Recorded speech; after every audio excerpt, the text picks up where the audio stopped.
જય માતાજી, રામ રામ સૌ મિત્રોને। મિત્રો, અમારી યુટ્યુબ ચેનલ સુપર ગુજરાતી સ્ટોરીમાં તમારું હાર્દિક સ્વાગત કરીએ છીએ। મિત્રો, આજના વિડીયોમાં આપણે એક મોટિવેશનલ સ્ટોરી સાંભળશું। તો ચાલો મિત્રો, શરૂ કરીએ આજનો વિડીયો। ઘણીવાર સફળતા તરત મળતી નથી, તેથી હાર ન માનો।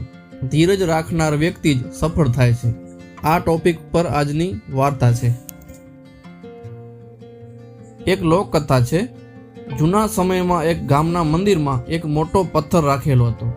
તે પથ્થર વર્ષોથી ત્યાં જ પડ્યો હતો અને કોઈ કામમાં આવતો ન હતો। એક દિવસ મંદિરના પૂજારીના મનમાં વિચાર આવ્યો કે આ પથ્થરને કોતરીને ભગવાન શિવની સુંદર મૂર્તિ બનાવવી જોઈએ, જેનાથી મંદિરની શોભા વધી જશે। પૂજારીએ ગામના એક શિલ્પકારને બોલાવ્યો અને તેને પથ્થરમાંથી શિવજીની મૂર્તિ બનાવવાનું કામ સોંપ્યું। શિલ્પકારે પૂરા ઉત્સાહ સાથે કામ શરૂ કર્યું। તે સતત હથોડી અને છીણી વડે પથ્થર પર પ્રહાર કરતો રહ્યો, પરંતુ પથ્થર ખૂબ જ કઠોર હતો। ઘણા કલાકોની મહેનત પછી પણ તેમાં કોઈ પણ ખાસ તિરાડ પડી નહીં। આખો દિવસ વીતી ગયો। બીજા દિવસે પણ શિલ્પકારે પૂરી તાકાતથી પ્રયાસ કરતો રહ્યો, પરંતુ પથ્થર તૂટ્યો નહીં। તેના હાથ દુખવા લાગ્યા, શરીર થાકી ગયું અને મન નિરાશાથી ભરાઈ ગયું। તેને લાગવા માંડ્યું કે આ કામ તેનાથી નહીં થાય। આખરે તેણે હાર માની લીધી અને પૂજારીને કહ્યું કે આ પથ્થર ખૂબ જ કઠોર છે, હું તેને કોતરી શકતો નથી। બીજા દિવસે પૂજારીએ બીજા શિલ્પકારને બોલાવ્યો। તેણે કામ શરૂ કર્યું। જેવો તેણે હથોડા વડે પહેલો પ્રહાર કર્યો, પથ્થર તરત જ તૂટી ગયો। થોડા જ દિવસોની મહેનતમાં તેણે ભગવાન શિવની સુંદર અને આકર્ષક મૂર્તિ બનાવી દીધી। જ્યારે પૂજારીએ આ બધું જોયું ત્યારે તે હસી પડ્યો। તેને સમજાઈ ગયું કે પેલા શિલ્પકારના અસંખ્ય પ્રહારોથી પથ્થર પહેલેથી જ નબળો પડી ગયો હતો।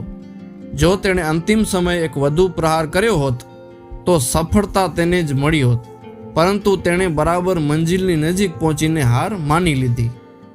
આ ઘટના આપણને શીખવે છે કે જીવનમાં ઘણીવાર આપણી મહેનતનું ફળ તરત દેખાતું નથી, પરંતુ દરેક પ્રયાસ આપણને સફળતાની વધુ નજીક લઈ જાય છે। અંતિમ ક્ષણોમાં કરવામાં આવેલો પ્રયાસ જ ઘણીવાર નિર્ણાયક હોય છે।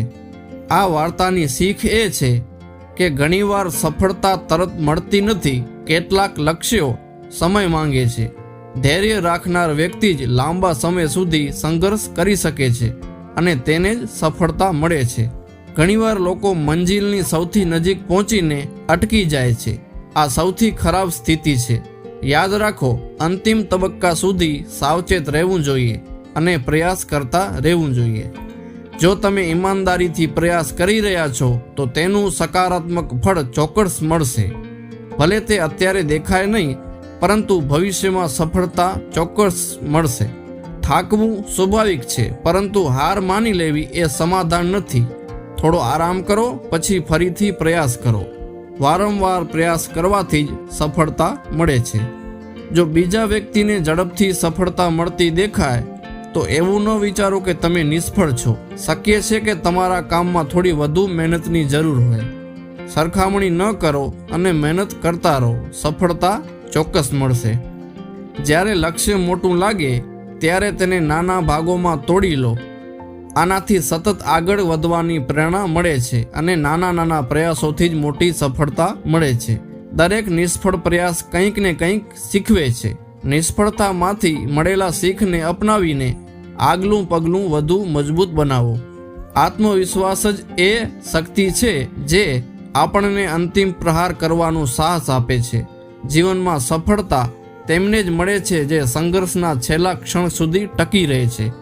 હોઈ શકે કે તમારી મહેનતની અસર હજુ દેખાતી ન હોય, પરંતુ યાદ રાખો કે તમારો આગલો પ્રયાસ જ તમારી જીતનું કારણ બની શકે છે। તેથી સફળ ન થાઓ ત્યાં સુધી હાર ન માનો। તો મિત્રો, આજની આ સ્ટોરી તમને કેવી લાગી? વિડીયો પસંદ આવ્યો હોય તો વિડીયોને લાઈક કરી દેજો। મળીશું એક નવી સ્ટોરી સાથે। ત્યાં સુધી સૌને જય માતાજી, રામ રામ।